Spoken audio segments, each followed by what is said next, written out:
Part 3, Thompson Ridge and Sun Mountain.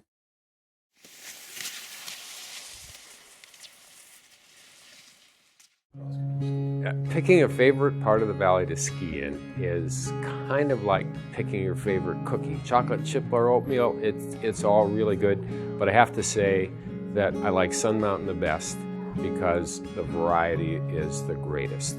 And so I can go out and do an hour to hour and a half ski, and it's going to be different than the one I did yesterday because of the great variety.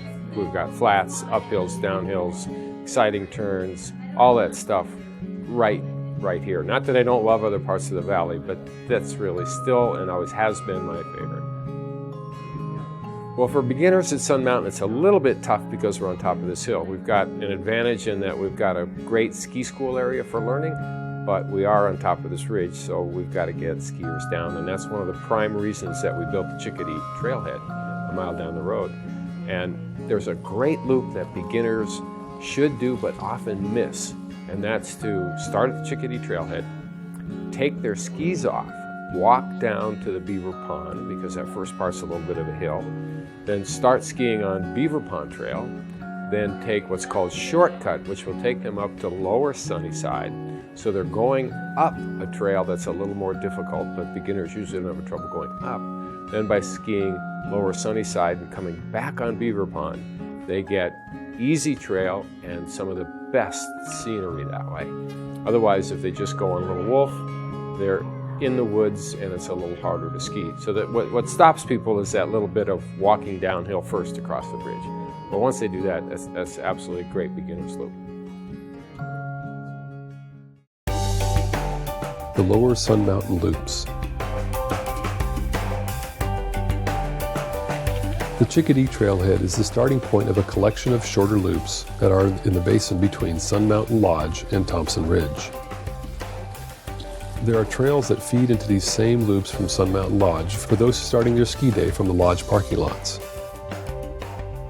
North Beaver Pond Circuit.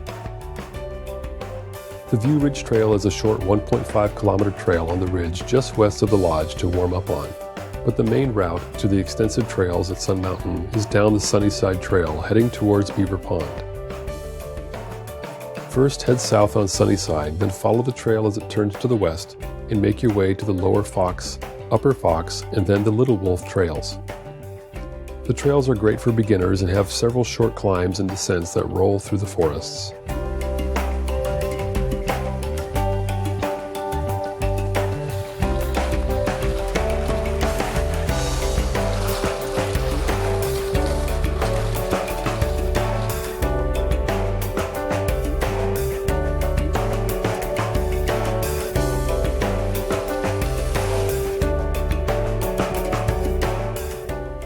For a few more kilometers, head out to Aqua Loop to add another 3.4 kilometers to your workout. You can easily put together a 12 kilometer or 15 kilometer set of loops just on these easier trails, starting at the lodge and then returning after doing Sunnyside, Upper and Lower Fox and Aqua Loop trails in that combination. Bear in mind it is a bit of a climb to get back to the lodge, so save a bit of stamina for that long traverse up to the lodge.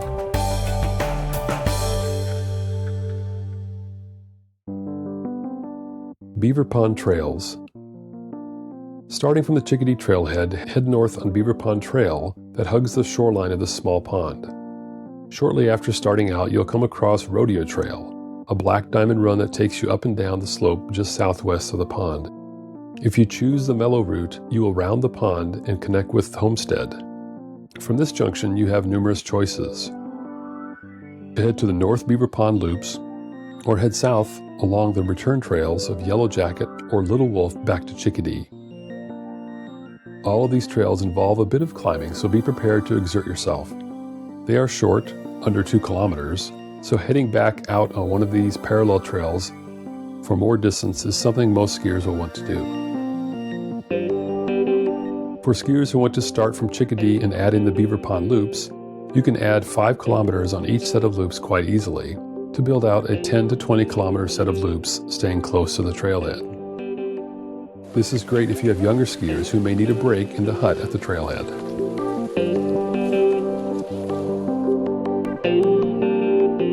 Lower Thompson Ridge Trails. rodeo, overland, and yellow jacket loops. From the Chickadee Trailhead, you are at the start of a number of trails heading off in many directions. These trails head off to the west and run just above the lower trails, traversing the hillside to the west, turning back around and heading back to their start. Each segment is about 1.5 to 2 kilometers in length, so a combination of these loops are perfect for beginners getting their ski legs, or for more experienced skiers to add some quick kilometers to their day's total. The rodeo trail is one way, shooting down to the Beaver Pond, then back up to Yellow Jacket to rejoin the rest of the loop network. Upper Thompson Ridge Trails. Thompson Road, Meadowlark, and Inside Passages. Thompson Ridge Road is the mainstay of this portion of the trails. The road gradually winds its way along Thompson Ridge to its high point at the pass at 3,635 feet, followed by a descent to 3,450 feet to meet up with the Meadowlark Trail. Starting at the Chickadee Trailhead, head south up the road, passing the turnoffs to the lower trails. The road is wide and the grade is quite steady. 2 kilometers up, there is a turnoff to Meadowlark, a good choice for a little longer, more scenic route up the ridge.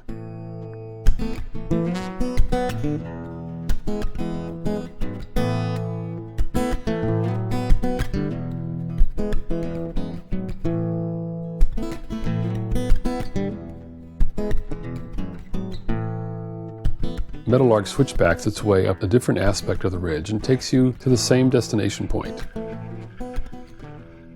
Some skiers prefer this route for the descent. It's longer, but it provides a nice change of scenery. For backcountry skiers, Meadowlark provides access to some great little downhill segments for carving turns between the groomed trail switchbacks.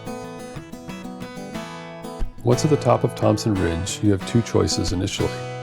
Return back via Thompson Ridge or head down Meadowlark. Both are great cruisers with a steady downhill grade, though Meadowlark adds a few more turns to keep you busy. The Inside Passage trails are there to add some interesting descents if you are up for it. The Upper Inside Passage trail is a fast descent through a tree-lined trail with some solid downhill skills being a prerequisite. The Lower Inside Passage is another fast shot through the woods and a worthwhile detour to get back quickly for more advanced skiers. The upper segment is only accessible via the Thompson Ridge Road, while the Lower Inside Passage can be accessed by either trail.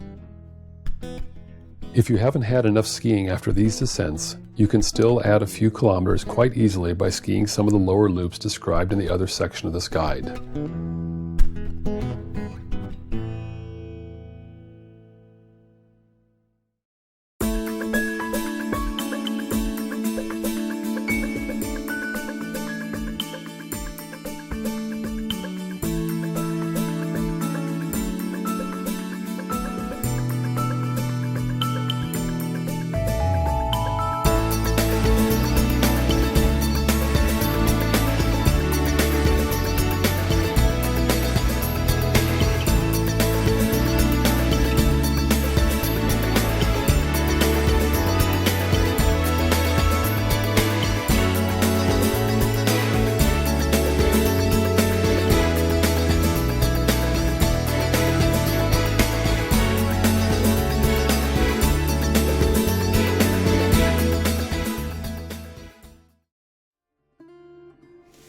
Part 4, the Rendezvous Trails.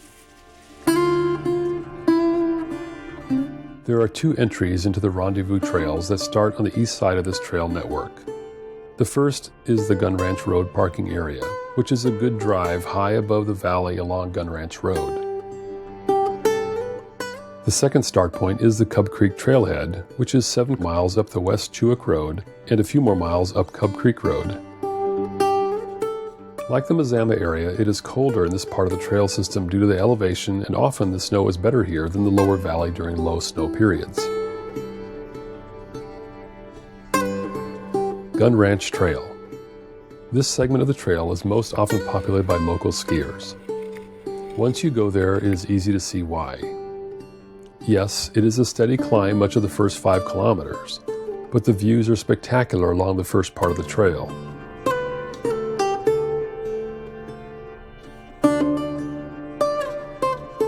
If you want to see the Methow Valley in all of its glory, go to this trail on a sunny day. There are several places you will just have to stop and take it all in for a few minutes, as the views are simply stunning. At 5 kilometers up the Gun Ranch Trail, you'll reach a junction to your left that heads to Grizzly Hut.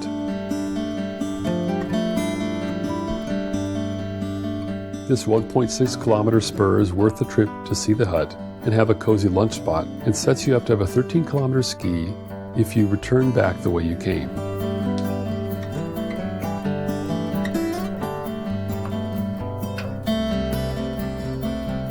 You can extend this to over 16 kilometers if you return via the Grizzly Way Loop, which intersects with the Rendezvous Basin Trail higher up on the mountain. If you decide to bypass Grizzly Hut, continue up to Rendezvous Pass via Rendezvous Basin Trail, which is to your right a few hundred feet beyond the Grizzly Way Junction.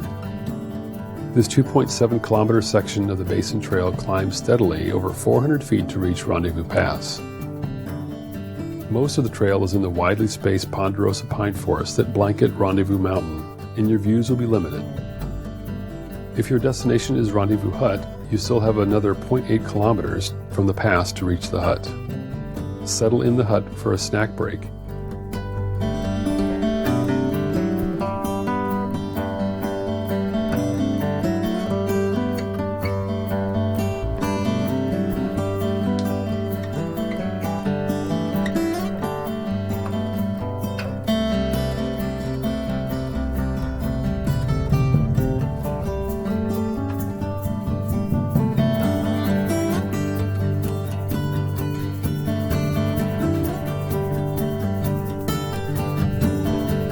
Get ready for a long downhill descent to get back to your car. The descent is quite fast, so you can rest easy that most of your work is done for the day. One other side trail to consider is the traverse to the west along Rendezvous Basin Trail for a kilometer towards the Castle Hut, taking the 2.5 kilometer Castle Hut loop and short spur to the cabin, which does have outstanding views of the valley. This will give you a 17 kilometer day from the trailhead to the Castle Hut and back again.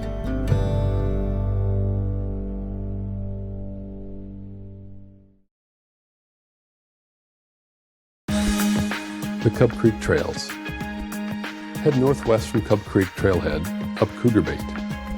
Why is this trail called Cougar Bait? Well, for years this was a dog-friendly trail that was free. I think the cougars caught on. At that point, it wasn't as dog-friendly.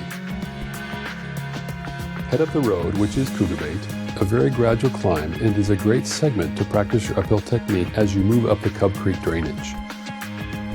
At 1.3 kilometers, you'll find a junction. To your left is the Cub Creek Trail, a more aggressive climbing trail that takes you through some spectacular open forests on a more narrow trail to reach Cow Creek Trail higher up. This trail has some steeper pitches and is a good downhill run should you choose to return this way to finish your day. Either way you go, Cub Creek or Cougar Bait, you'll end up at the same junction heading up towards Rendezvous Pass, but Cub Creek is the shorter route. Heifer Hut via Cedar Creek Loop. If you have taken Cougar Bait up the drainage, you will come to a junction for Cedar Creek Loop before you reach the Cub Creek Trail junction. To head directly to Heifer Hut, take the Cedar Creek Loop for a steady climb for close to 2 kilometers to connect with a short spur to the right that takes you to the hut. This hut is on the flanks of Sweetgrass Butte, a favorite of backcountry skiers that want to carve turns in the open trees at this elevation. This approach is a 15-kilometer route, round trip if you return down your ascent route.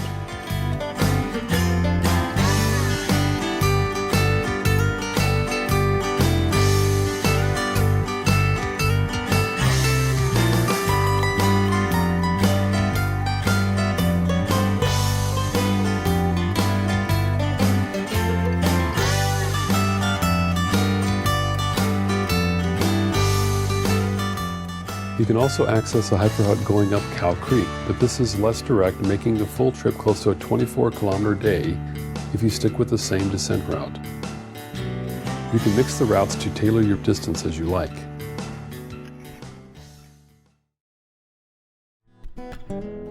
Rendezvous Pass and Hut.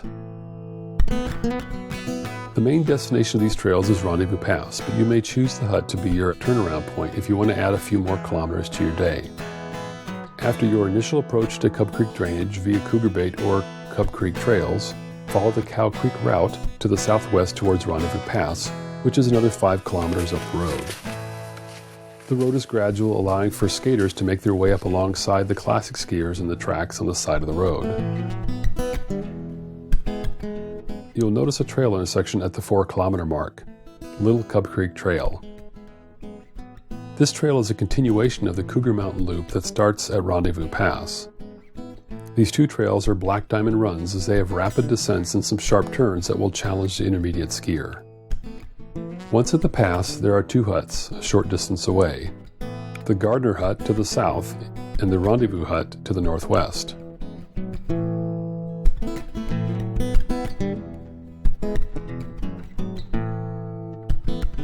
The beauty of the ski to the pass or higher is that once you have reached your high point, it is pretty much all downhill on the return.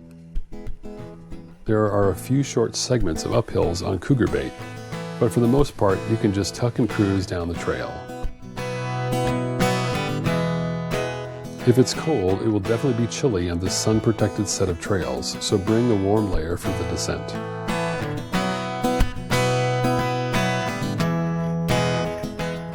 Once back on Cougar Bait at the first junction, follow the road up to Cub Creek Trailhead to complete your ski day.